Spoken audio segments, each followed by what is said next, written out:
आगे बढ़कर शत्रु को दमन करने की कला।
संप्रेरणार्थ संकल्पः।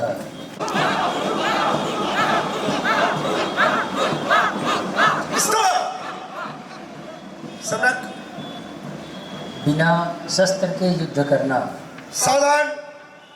भारत की प्राचीन युद्ध कौशल रही है। युद्ध सिद्धांत युद्ध जिसे वर्तमान प्रचलित भाषा में कराटे, कुंफू से जाना जाता है।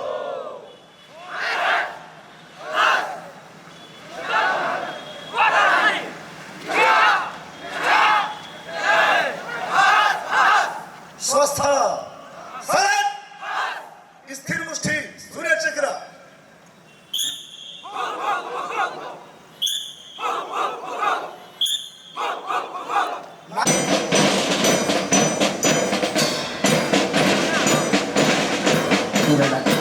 उदय, शिवरंजनी जैसे अनेक देशी रागों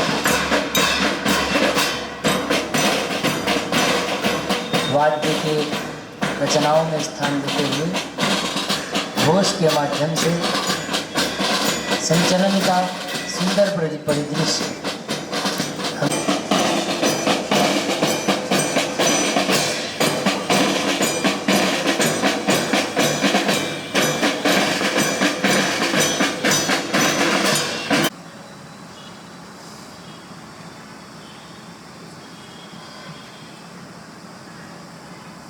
हे भारत की जननी,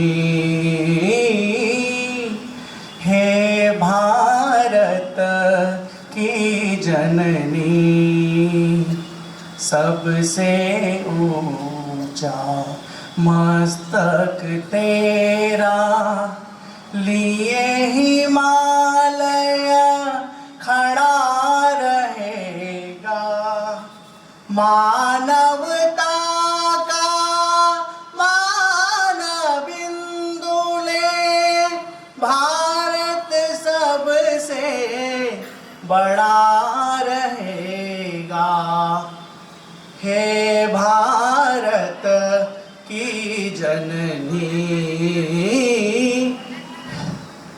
हे भारत की जननी विंध्याचल की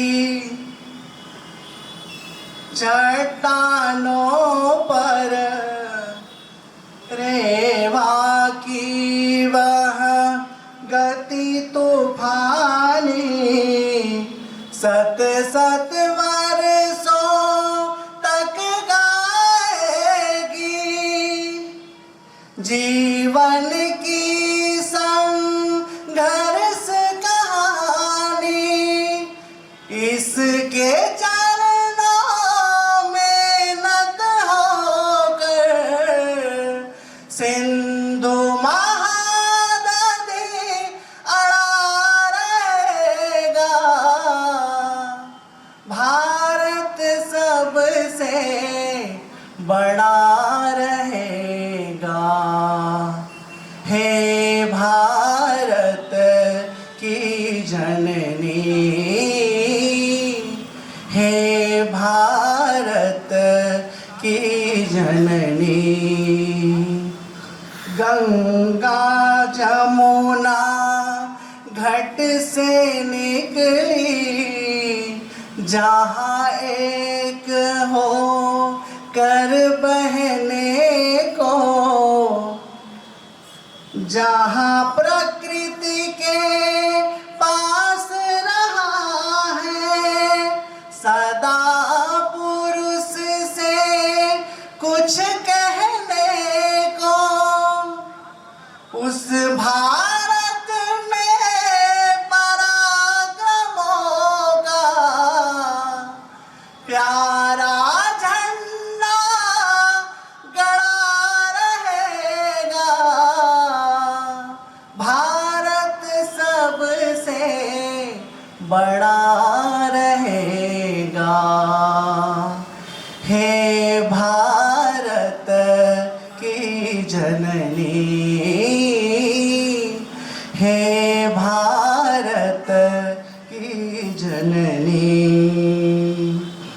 जिसकी मिट्टी में पारस है स्वर्ण धूलि उस बंग भूमि को पंच नदों के फव्वारों से सींची बहारे पुण्य भूमि को शीर्ष बिंदु भी नगर सिंधु को सेतु बंधु भी अड़ा रहेगा भारत सबसे बड़ा रहेगा हे भारत की जननी हे भारत की जननी जिस धरती पर चंदा सूरज सांझ सवेरे नमन चढ़ाते षड ऋतु के सरगम पर पंछी दीपक और मल्हार सुनाते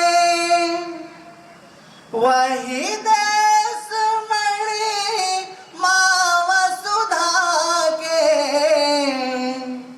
हृदय हार में जड़ा रहेगा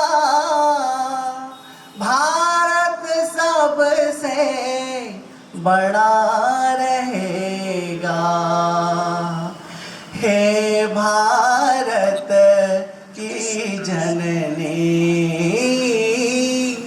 हे भारत की जननी सबसे ऊंचा मस्तक तेरा लिए हिमालय खड़ा रहेगा मानवता का मानव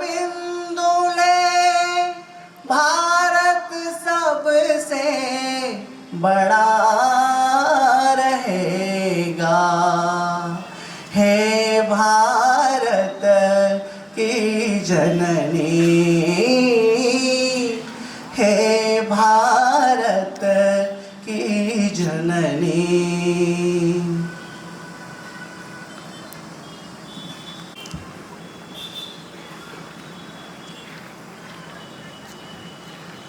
परम पवित्र भगवा ध्वज मंच पर विराजमान, हमारे आतिथ्य को स्वीकार कर अपना पावन सानिध्य प्रदान करने वाले ऐसे शहीद विप्लव त्रिपाठी के माता पिता आदरणीय सुभाष त्रिपाठी जी, आदरणीय आशा त्रिपाठी जी, माननीय सर्वाधिकारी जी, जिला संघ चालक डॉक्टर विशाल जी, अन्य उपस्थित संघ चालक गण, प्रांतीय अधिकारी, जनप्रतिनिधि, कोरबा नगर से आए हुए सभी, पूरे छत्तीसगढ़ प्रांत से आए हुए ऐसे सभी नागरिक सज्जन, माता भगिनी, कार्यकर्ता बंधुओं, आत्मीय शिक्षार्थी बंधुओं और पत्रकार जगत के सभी बंधु भगिनी, आज अपने इस ऊर्जा नगरी में मां सर्वमंगला के सानिध्य में संघ का यह 15 दिवसीय कार्यक्रम बहुत ही श्रेष्ठतम अर्हताओं को पूर्ण करते हुए संपन्न हो रहा है। आप लोगों ने जो यह प्रदर्शन देखा है वह शारीरिक प्रदर्शन, यह हमारे प्रशिक्षण का एक भाग है और इस पद्धति से स्वयंसेवकों के अंदर जो गुण निर्माण होते हैं उन सद्गुणों के द्वारा समाज में सेवा का कार्य करते हैं और समाज को जोड़ने का काम कर रहे हैं। यहां जितना भी शारीरिक प्रदर्शन हुआ है वो शारीरिक प्रदर्शन शारीरिक स्वास्थ्य के साथ साथ सामाजिक स्वास्थ्य भी बना रहे और शक्ति का भी कभी कभी प्रदर्शन आवश्यक होता है। विरोधियों और दुष्ट शक्तियों के सामने यह प्रदर्शन आवश्यक हो जाता है। संघ यह काम कोई अभी नया काम नहीं कर रहा है। जो हमारे संतों, महंतों, महापुरुषों ने, वीरांगनाओं ने हमारे सामने जो आदर्श रखा है और उन्होंने जो संदेश दिया है उसी काम को संघ कर रहा है, संघ आगे बढ़ा रहा है। मंच में पूजनीय संत भी विराजित हैं।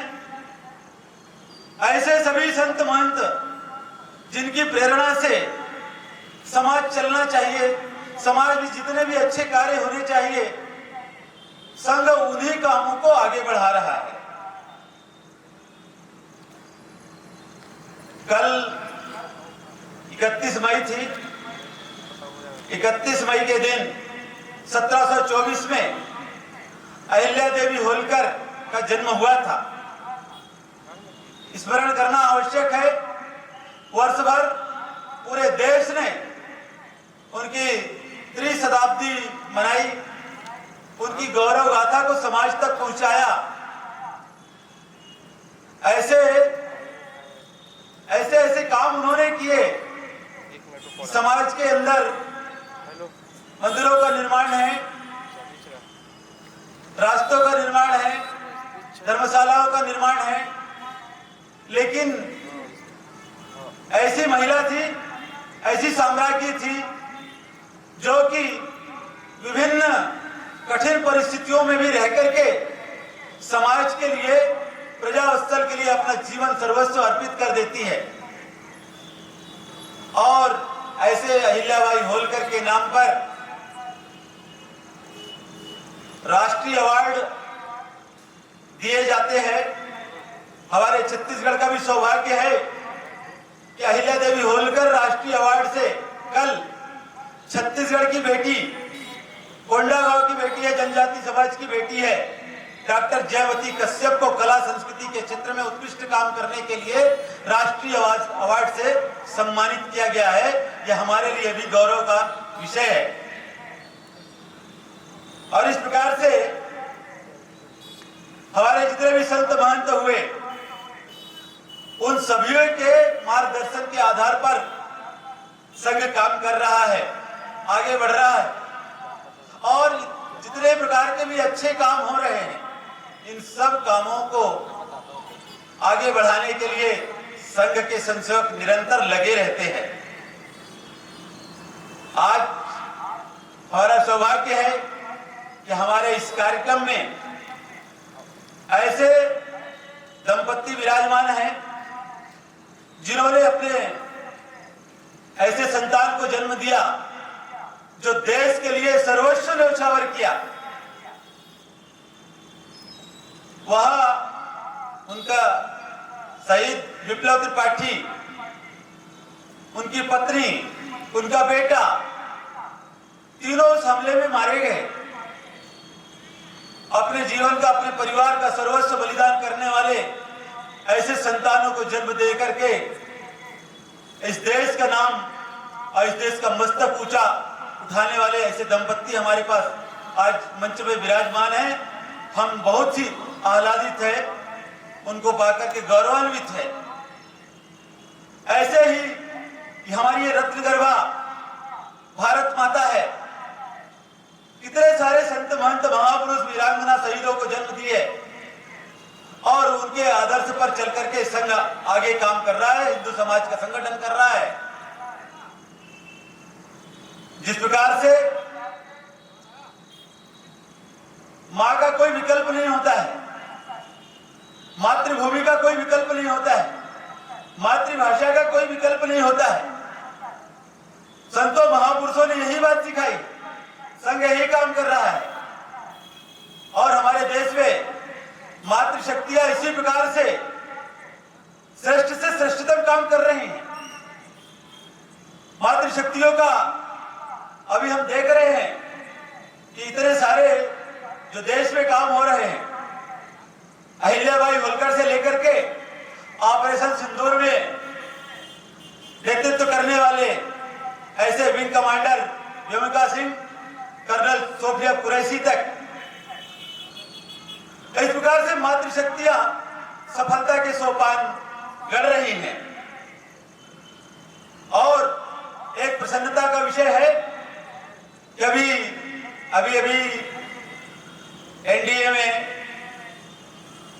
एनडीए में पास आउट जो एक बैच निकला है, 17 लोगों का, 17 महिलाओं का बैच निकला है। ये पहली बार ऐसा बैच परेड में शामिल हुआ कल। इसलिए भारत के लिए, पूरे देश के लिए ये बहुत ही प्रशंसा का, खुशी का क्षण है। हम सब लोग इन सब कार्यक्रमों के और इन सब घटनाओं के साक्षी हो रहे हैं कि हमारे देश में इस प्रकार की प्रतिभाएं हैं। और ये प्रतिभाएं एक से बढ़कर के एक अभी काम कर रही हैं, श्रेष्ठ से श्रेष्ठतम काम कर रही हैं। समाज में इस प्रकार का काम करने वाले ऐसे बहुत सारी प्रतिभाएं हैं और किसी के बारे में पता चलता है और किसी के बारे में नहीं भी पता चलता है। कुछ अनामिक होकर के काम करते रहते हैं, जो प्रसिद्धि से दूर रह करके काम करते रहते हैं। ऐसे इन सबके परिश्रम और सबके प्रतिभाओं के कारण आज देश हमारा आगे बढ़ रहा है। पूरे दुनिया में भारत मां का जयघोष, उद्घोष कर रहा है। आज हम सब लोग देख रहे हैं कि ऑपरेशन सिंदूर में भारत युद्ध भूमि में ही विजय हासिल नहीं किया, तो टेक्नोलॉजी के क्षेत्र में भी विजय हासिल किया है। अपनी टेक्नोलॉजी के आधार पर प्रक्षेपास्त्र निर्मित किए गए और उनके द्वारा ही विजय हासिल किया गया। इस प्रकार हमारे देश के लिए बहुत ही प्रसन्नता का विषय है। संघ इन सब कामों को आगे बढ़ाने के लिए अपने कार्यकर्ताओं के माध्यम से, संसदों के माध्यम से निरंतर लगा हुआ है। संघ की यह यात्रा, अभी मुख्य अतिथि जी बोल रहे थे कि 100 वर्ष की यात्रा संसेवकों के त्याग परिश्रम के कारण आज यहां तक पहुंची है। और हमने देखा है कि संघ की इस यात्रा में कितने सारे झंझावातों को संघ ने झेला है, संघ के संसेवकों ने झेला है। प्रतिबंध लगने के बाद भी संसेवक संघ के कार्य को करना नहीं छोड़े। संघ को कुचलने की कितनी कोशिश की गई। 1948 के प्रतिबंध में संघ को नेस्तनाबूद करने के लिए कोई कसर नहीं छोड़ी गई, लेकिन संघ उसमें से भी उस कठिन परीक्षा से निकल करके कुंदन बन करके समाज के सामने अपनी शक्ति को बढ़ा करके समाज की सेवा में लगा हुआ है। इसी प्रकार से 75 का प्रतिबंध लग जाता है। उस 75 के प्रतिबंध के बावजूद भी संघ के स्वयंसेवक उसमें भी धैर्य रख करके काम करते रहे और स्वयंसेवकों को समाज के प्रति संवेदना, समाज की पीड़ा को भाग करके समाज के लिए सेवा करने के लिए प्रेरित करते रहे। और इस प्रकार का काम हमेशा करते हुए संघ के सेवा कार्य संघ के देख रहे हैं। ये संघ के स्वयंसेवकों के परिश्रम का प्रतिफल है। संघ का स्वयंसेवक काम करता है तो अपने निजी चाह के लिए काम नहीं करता, निजी स्वार्थ के लिए काम नहीं करता है, परमार्थ के लिए काम करता है, देश के लिए काम करता है, समाज के लिए काम करता है, प्रति क्षण काम करते रहता है, प्रतिपल काम करते रहता है। और उसके सामने केवल एक ही सपना रहता है कि भारत मां परम वैभव के शिखर पर विराजित होनी चाहिए। ये मां भारती, इसका मस्तक हमेशा ऊंचा रहना चाहिए। इसलिए संसेवक इस बात को हमेशा सोचते रहता है और इसी भाव को लेकर के हमेशा काम करते रहता है और मैं को छोड़ करके हम की भावना को लेकर के काम करता है और कार्य का श्रेय हमेशा दूसरों को देता है और हमेशा आत्मचिंतन करते रहता है। यदि काम कहीं कुछ असफलता मिली तो सोचता है कि मैं कहां कम पड़ गया, सफलता मिली तो दूसरों को देता है कि इनके कारण हुआ, आपके कारण हुआ। इस प्रकार का यह प्रशिक्षण संसेवकों को दिया जाता है और इस प्रशिक्षण से तैयार होकर के संसेवक समाज जीवन के क्षेत्र में काम करते रहते हैं, अहर्निश काम करते रहते हैं। संघ जिस प्रकार से बाहर से देखने में प्रतीत होता है वैसा नहीं है। हमको संघ समझना होगा कि संघ के संसेवक परिस्थिति के आधार पर मनस्थिति तैयार करते हैं और जैसा मैं हूं वैसा संघ है और जैसा संघ है वैसा मैं हूं बनने की हमेशा प्रयत्न करते रहता है। जैसे समुद्र में समुद्र की एक बूंद होती है, कई बूंदों को मिलाकर के समुद्र बनता है और मैं से एक पूर्ण होने का भाव होता है। उन सभी बूंदों को लेकर के एक से पूर्ण होने के संबंध में संसेवक हमेशा सोचते रहता है। और इस प्रकार से ये कहां से सीखता है तो सीखने की पद्धति क्या है? जो आपने अभी शारीरिक प्रदर्शन देखा, ये शाखा पद्धति, शाखा के कार्यक्रम बदल सकते हैं लेकिन शाखा का कोई विकल्प आज तक नहीं हो पाया। शाखा का विकल्प क्या है? कोई विकल्प नहीं। शाखा के कार्यक्रमों के विकल्प हो सकते हैं, शाखा के कार्यक्रम बदल सकते हैं, समयानुसार परिस्थिति अनुसार हमारे कुछ बदल सकते हैं, कुछ पद्धतियां बदल सकती हैं, लेकिन हमारे विचार नहीं बदल सकते हैं। इसलिए शाखा पद्धति जो है ये एक अभिनव पद्धति है। उसी पद्धति के आधार पर कार्यकर्ताओं का निर्माण होता है और कार्यकर्ता वहीं से निर्मित होकर के देश समाज के लिए काम करता है। संघ के संसेवक आज जनजाति समाज के क्षेत्र में भी काम कर रहे हैं, वनवासी बंधुओं को भी बीच में जाकर के उन्हें अपना बना रहे हैं और इसका परिणाम ये देख रहे हैं कि बनवासी कल्याण आश्रम के साथ साथ कई विभिन्न संगठन हमारे उनमें रह करके स्वयंसेवक काम कर रहे हैं। और आज हम देख रहे हैं कि उसका परिणाम यह आ रहा है कि हमारा जनजाति भाई, बनवासी भाई ऐसे कुछ षड्यंत्रकारियों के कुचक्कर में फंस करके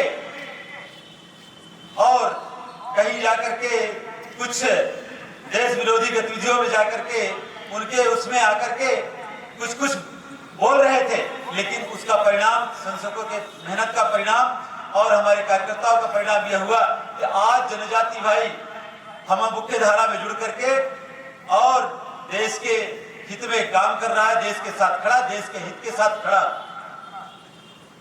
इस प्रकार से हमारे देश को सब समाज के साथ मिलकर के बड़ा बनाने का काम, जैसा कि गीत में आप लोगों ने सुना कि भारत सबसे बड़ा रहेगा, तो संघ अपना नाम नहीं चाहता है।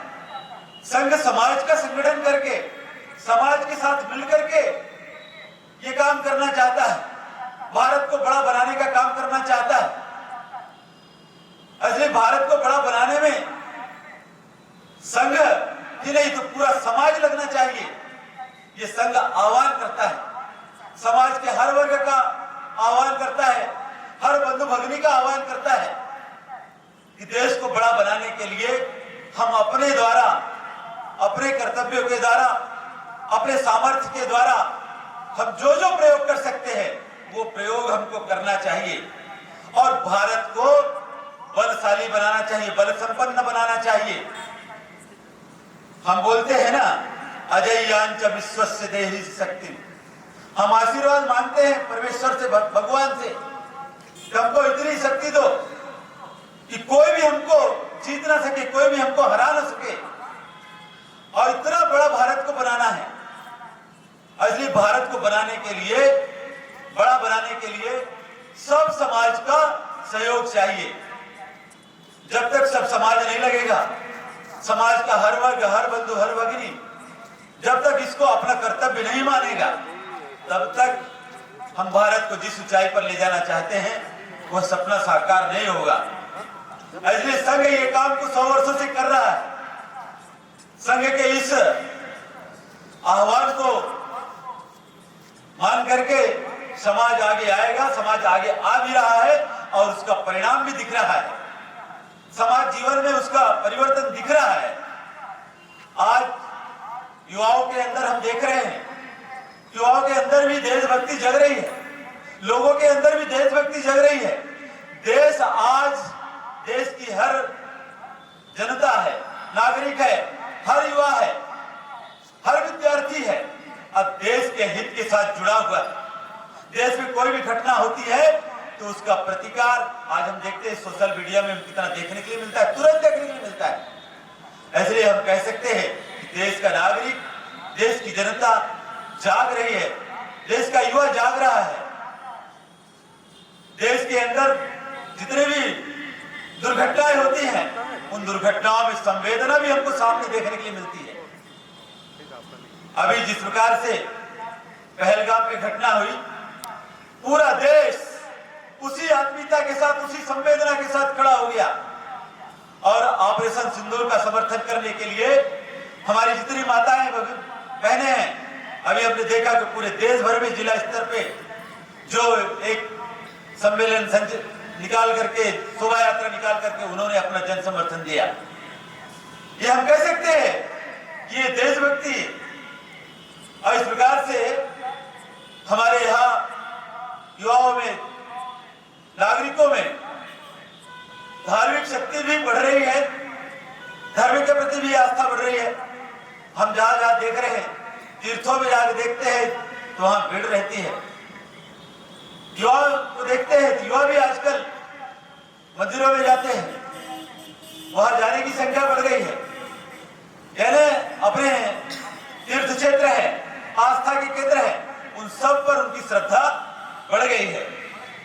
इस प्रकार से हमको ये देखने के लिए मिल रहा है, संघ अपना भी प्रयत्न कर रहा है।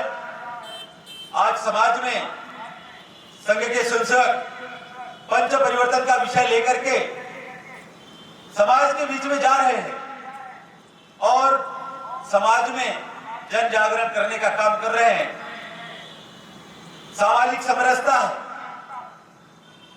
सामाजिक समरसता, समरस समाज बनना चाहिए। इसके लिए संसद अपना उदाहरण रख रहा है और समाज को भी अपना उदाहरण रखना चाहिए। सब समाज तभी समरस हो सकेगा कि जब तक पूरा समाज मिलकर के इस समरस के भाव को, इस आत्मीयता के भाव को, इस बंधु भाव को स्वीकार नहीं करे। इसको स्वीकार करके सबको गले लगाना है। सब समाज अपना, कोई ना पराया। गुरु नानक जी कहते हैं ना कि एक नूर ते सब जग उपजा, कौन भले को मन दे। क्योंकि एक ही परमेश्वर की सभी संतान है, तो कोई छोटा नहीं, कोई बड़ा नहीं, कोई अगड़ा नहीं, कोई पिछड़ा नहीं। इसलिए किसी में कोई किसी प्रकार का कोई भेदभाव क्यों होना चाहिए। और इसलिए अपने उदाहरण रखना है समाज को समरस बनाने के लिए। और इसी प्रकार से हमारा परिवार एक आदर्श परिवार बनना चाहिए।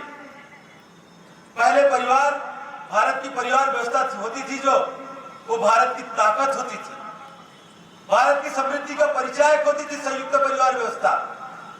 पर आज हम देख रहे हैं कि कहीं कहीं कुचक्र में फंस करके वो संयुक्त परिवार है वह गिनती के बच गए हैं। इसलिए उस परिवार का प्रबोधन होना चाहिए। परिवार में कम से कम सामूहिक संगत, सामूहिक पंगत होना चाहिए। समाज के सभी लोग अपने अपने परिवार में शाम को, सप्ताह में कम से कम एक बार सामूहिक संगत, सामूहिक पंगत करना चाहिए। सामूहिक भजन, सामूहिक भोजन करना चाहिए।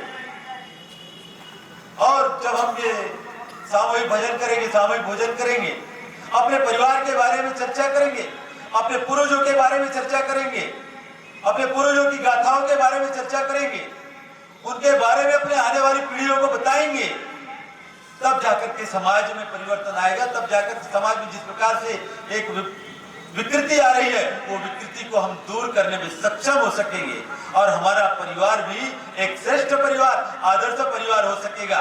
इस विषय को भी लेकर के संसद समाज के बीच में जा रहे हैं। इसी प्रकार से पर्यावरण है, हमारा पर्यावरण कितना दूषित हो रहा है, उस पर्यावरण का संरक्षण करने वाली जीवन शैली होना चाहिए। हर व्यक्ति, हर नागरिक पर्यावरण का संरक्षण करने वाला बनना चाहिए। ये स्वभाव में आना चाहिए। ये भाषण से नहीं होगा, ये व्हाट्सएप में, फेसबुक पे चैटिंग करने से नहीं होगा, फॉरवर्ड करने से नहीं होगा। तो इसको हमको अपने स्वभाव में लाना पड़ेगा। पौधे लगाना है, पेड़ बचाना है, पानी बचाना है, प्लास्टिक हटाना है, तो हमको अपने आचरण में लाना पड़ेगा ये। इसलिए इसको अपने से शुरुआत करनी पड़ेगी, अपने परिवार से शुरुआत करनी पड़ेगी। इसलिए हमको अपना उदाहरण समाज के सामने रखना पड़ेगा। इसलिए जब हम अपना उदाहरण रखेंगे तो समाज देखता है और समाज उसका फिर अनुकरण करता है। और इसी प्रकार से स्व का बोध होना चाहिए। हम तो स्वाधीन हो गए, स्वतंत्र हो गए, पर जो असली स्वतंत्रता है हम अभी भी देखते हैं कि अपनी रीति नीति, अपनी परंपरा, उसका पालन कहां तक होता है। परिवार में इसकी चर्चा होनी चाहिए कि हमारे परिवार की जो रीति नीति है, परंपरा है, उसका पालन करने वाला परिवार बनना चाहिए। अपने धर्म संस्कृति के अनुसार महापुरुषों का सम्मान करने वाला, आस्था केंद्रों का सम्मान करने वाला, मान बिंदुओं का सम्मान करने वाला, तीर्थ क्षेत्रों का सम्मान करने वाला, महापुरुषों का सम्मान करने वाला, ऐसी युवा पीढ़ी, ऐसी आज की पीढ़ी होनी चाहिए। इसके लिए हमको प्रबोधन करना पड़ेगा। आज हम देखते हैं कि हमारे परिवार में जितने प्रकार की तीज त्योहार उत्सव मनाए जाते हैं, उसका भी किस प्रकार से कैसा तरीका, तौर तरीका बदल रहा है। हम जन्मदिन मनाते हैं, जन्मदिन मनाते हैं तो किस प्रकार से मनाते हैं, पद्धति क्या होती है, दिन क्या होता है। हम जब अपने देवी देवताओं का जन्मदिन मनाते हैं तो रामनवमी बोलते हैं, जन्माष्टमी बोलते हैं, गणेश चतुर्थी बोलते हैं। लेकिन हमको अपनी जन्मदिन कब याद रहता है? इसलिए अपने हिंदू रीति रिवाज परंपरा भारतीय परंपरा के अनुसार मनाने का स्वभाव, और तब हम कहेंगे कि हमारे स्वत्व का जागरण हो रहा है, हमारे अंदर स्वदेशी भाव का जागरण हो रहा है। इसलिए स्वदेशी केवल भाषण नहीं है, उसका अनुकरण है, उसका अनुसरण है। इसलिए हमारे यहाँ स्नानागार से लेकर के भोजनालय तक और शयन कक्ष से लेकर के बैठक कक्ष तक जितनी भी सामग्रियां आती हैं, उसमें हम स्वदेशी का चिंतन करते हैं क्या? हमारे लोकल उत्पाद का चिंतन करते हैं क्या? ये हमको सोचना पड़ेगा। और जब इन सब बातों को लेकर के हम समाज के बीच में जा रहे हैं, तो समाज उसका अनुकरण कर रहा है। और जिस प्रकार से नागरिक शिष्टाचार है कि हम स्वतंत्र देश के स्वतंत्र नागरिक हैं, तो कुछ भी नहीं कर सकते। जहां हम रहते हैं, जिस संस्था में रहते हैं, जिस देश में रहते हैं, जिस स्थान में रहते हैं, वहां के अनुशासन का पालन करना हमारा कर्तव्य होता है। इसलिए हर जगह हर स्थान का अपना अपना अनुशासन होते हैं, नियम होते हैं, उन सबको पालन करना चाहिए। हम सड़क पर जा रहे हैं तो सड़क के नियमों का पालन करना पड़ेगा। किसी संस्था में है तो उस संस्था में जिस प्रकार के व्यवहार होते हैं, उसके अनुसार हमको व्यवहार करना पड़ेगा। इसलिए नागरिक अनुशासन, इसका विशेष ध्यान रख करके हमको समाज में इस संदेश को आगे ले जाना पड़ेगा। और इन सब संदेश को लेकर के जाएंगे, तब जाकर के समाज में परिवर्तन आने वाला है। और जब समाज में परिवर्तन आएगा, तब हम देखेंगे कि समाज के अंदर से जितने प्रकार की चुनौतियां हैं, जितने प्रकार की समस्याएं हैं, वो समस्याएं अपने आप दूर होंगी। इसलिए उन समस्याओं को दूर करने के लिए, इन सब प्रकार की बातों का प्रबोधन करने के लिए समाज के बीच में जाना पड़ेगा। इसलिए कार्यकर्ताओं को आह्वान है कि सब समाज के बीच में जाएंगे, और समाज को भी आह्वान है कि ये विषय को समझ करके, अपना विषय बना करके, इसको एक उदाहरण रखने का हर संभव प्रयास करेंगे। संघ आज 100 वर्ष का पूर्ण हुआ है। संघ के इस 100 वर्ष की यात्रा में जिस प्रकार के जिस ऐसे क्षण आए हैं, ऐसे जो पल आए हैं, उन सभी क्षणों से सीख करके संघ आगे बढ़ रहा है। सभी पलों से, सभी प्रकार की परिस्थितियों से संघ सीख करके आगे बढ़ रहा है। और आने वाले 25 वर्ष में संघ ये चाहता है कि संपूर्ण हिंदू समाज संगठित होकर के इस भारतवर्ष को परम वैभव के शिखर पर ले जाकर के प्रतिष्ठित करे। डॉक्टर हेडगेवार जी के समय से ही यही दृष्टि है। इसी को आधार बना करके संघ हमेशा काम कर रहा है। इसलिए शताब्दी वर्ष में हम समाज के बीच में जाने वाले विजयादशमी के अवसर पर अनुशासनबद्ध तरीके से संघ अपने कार्य विस्तार को गुणात्मकता के साथ करेगा और समाज में अनुशासनबद्ध तरीके से अपने कार्य का प्रदर्शन भी करेगा। और बाद में सामाजिक सद्भाव बैठकें हैं, समाज में जितने प्रकार के जाति बिरादरी प्रमुख है, उनके साथ बैठ करके समाज की समस्याओं के बारे में चिंतन करना और समाज की समस्याओं को दूर करने के लिए सबके सामूहिक प्रयास को बल देने का काम करेगा। और जिस प्रकार से प्रमुख जनगोष्ठी है, वो प्रमुख जनगोष्ठी करके देश को आगे बढ़ाने के लिए जो जो आवश्यक है, वह काम संघ अभी शताब्दी वर्ष के दौरान करने वाला है। घर घर जाएंगे और हिंदू समाज का जागरण करने के लिए घर घर जाकर के संदेश देंगे। यह भी काम संघ के कार्यकर्ता इस शताब्दी वर्ष के दौरान करने वाले हैं। इस प्रकार से ऐसे युवाओं के अंदर भी देशभक्ति का जागरण हो और युवा देश के अंदर जो जो परिस्थितियां हैं, उन परिस्थितियों में रह करके समस्याओं का समाधान खोजने वाला बनना चाहिए, समस्या गिनाने वाला नहीं बनना चाहिए, समस्याओं को रोने वाला नहीं बनना चाहिए। तो युवक युवतियों का सम्मेलन करके उनको देशभक्ति की दिशा में, देशभक्ति की धारा में बुड़ने का काम ये भी इस शताब्दी वर्ष में करने का है। और इस प्रकार से युवाओं के बीच में त्याग, समर्पण और नैतिक मूल्यों के आधार पर अपने जीवन की रचना बनाए रखने के लिए युवाओं का सम्मेलन भी करने हैं। और ये शताब्दी वर्ष में गुणवत्ता का भी ध्यान रख करके संघ आगे बढ़ रहा है। इसलिए स्वयंसेवक अपना उदाहरण रख रहा है, अपने उदाहरण के साथ साथ स्वयं और स्वयंसेवक का परिवार और उसके बाद समाज परिवर्तन के लिए तैयार हो, इसके लिए काम कर रहा है। इसलिए संघ का स्वयंसेवक इन सब प्रयत्नों में लगा हुआ है। बंधुओं, समाज का जागरण अत्यावश्यक है। जब तक समाज जागृत नहीं होगा तब तक देश की, समाज की जितनी भी समस्याएं हैं उनका निर्मूलन नहीं हो सकता है। ऐसे संघ इन्हीं कामों को कर रहा है, इन्हीं कामों को आगे बढ़ाने का काम कर रहा है। आज हम अपने छत्तीसगढ़ में भी देख रहे हैं कि चारों तरफ थोड़ी सी सकारात्मकता का वातावरण है, समस्याएं भी कम हो रही हैं, जनजाति समाज भी अपने कर्तव्यों को समझ करके आगे बढ़ रहा है और देश को आगे बढ़ाने में, समाज को आगे बढ़ाने में लगा हुआ है, देश को खड़ा करने में अपना योगदान दे रहा है।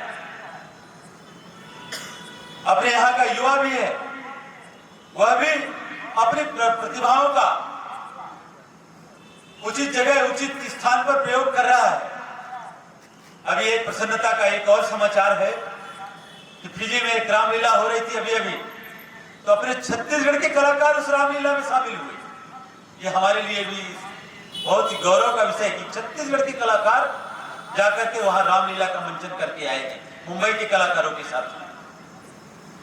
इसलिए अपने यहां भी समाज परिवर्तन के लिए समाज आगे बढ़ रहा है। आज समाज के अंदर जिस प्रकार से इन सब जागृति के प्रति जैसा एक आंतरिक हलचल चल रही है, उसको बनाए रखने के लिए हम सब लोगों को प्रयत्न करना होगा। इसलिए अपने अपने स्तर से हम जो जो व्यक्तिगत प्रयत्न कर सकते हैं, सामूहिक प्रयत्न कर सकते हैं, उस सामूहिक प्रयत्न करके जितनी भी सकारात्मकता बनी है उस सकारात्मकता को आगे बढ़ाने के लिए हम सब प्रयत्न करेंगे।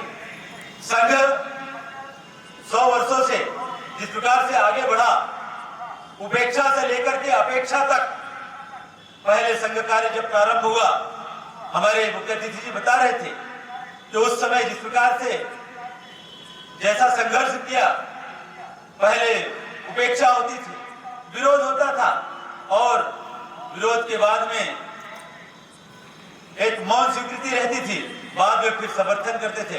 अब आज पूरा समाज, पूरे विश्व का समाज, पूरे दुनिया का समाज, हिंदू समाज केवल संघ के संस्थापकों की ओर एक आशा भरी निगाहों से देख रहा है। इसलिए हम सब लोगों को अपने कार्य की गति बढ़ानी पड़ेगी और कार्य की गति को बढ़ा करके कार्य को एक मजबूत आधार देना पड़ेगा ताकि समाज के सभी प्रकार के प्रश्नों का हल हम ढूंढ सके, समाज की सभी प्रकार की समस्याओं का हल हम ढूंढ सके। आज कहीं भी चले जाइए, किसी भी क्षेत्र में चले जाइए, संघ का नाम जानने वाले लोग मिल जाएंगे, संघ का नाम बोलने वाले लोग मिल जाएंगे। क्यों? इसलिए कि संघ का संसेवक ऐसा धैर्य और परिश्रम के साथ संघ कार्य को आगे बढ़ाया है। संघ के प्रतिबंध के समय जिस प्रकार से यातनाओं को झेल करके संघ को आगे बढ़ाने का काम संघ के संसेवकों ने किया है, उसका ही परिणाम है कि आज पूरा समाज अपेक्षा से देख रहा है। इसलिए अब समय आ गया है कि हिंदू समाज को अब जागृत होना ही पड़ेगा।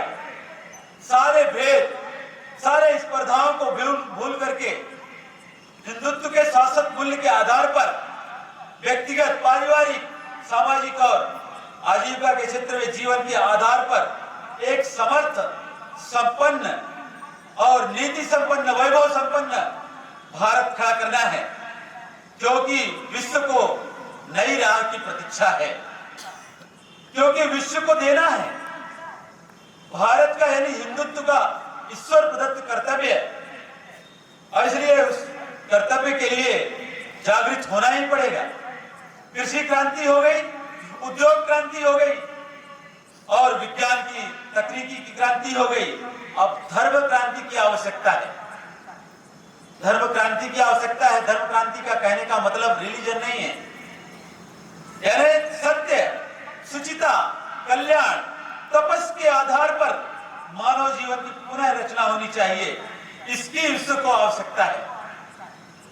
इसलिए सत्य, करुणा, तपस के आधार पर हमको मानव जीवन का आधार खड़ा करना पड़ेगा, मानव जीवन की पुनर्रचना करनी पड़ेगी और उसका भारत पथ प्रदर्शक बने, संघ कार्य को महत्व को समझे, संघ कार्य के महत्व को समझ करके मैं और मेरे परिवार के दायरे से बाहर आकर के अपने जीवन का उदाहरण बना करके सक्रिय होकर के सबको साथ में आगे बढ़ना चाहिए। इसकी आवश्यकता है, क्योंकि शरीर जब अस्वस्थ रहेगा तभी व्यायाम और प्राणायाम की आवश्यकता नहीं। शरीर हमेशा स्वस्थ रहे तभी हमको व्यायाम और प्राणायाम करना है, ताकि आगे हमारा शरीर स्वस्थ रहे। इसलिए ये संघ कार्य में उसी प्रकार है कि हमको हमेशा करना पड़ेगा। संघ कार्य गंगा जल के समान है।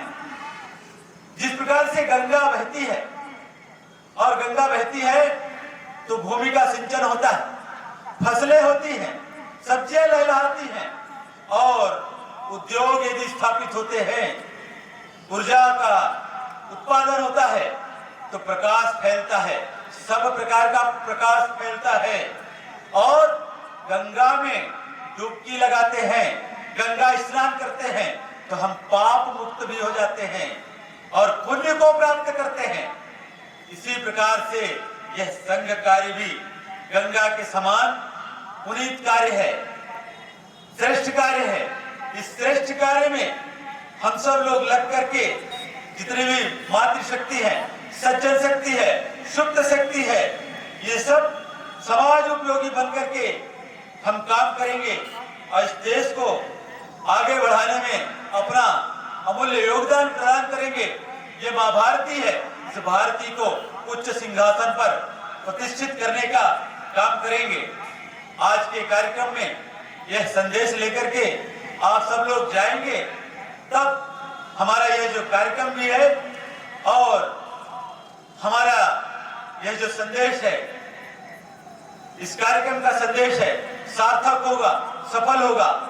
आप सभी माता भगिनी सज्जन वृंद पूरे प्रांत से आए हुए सभी धैर्य से कार्यक्रम को देखा है, सुना है, इसलिए आप सब लोगों को बहुत बहुत धन्यवाद। इसी आभार के साथ मैं अपनी बात को समाप्त करता हूं। नमस्कार।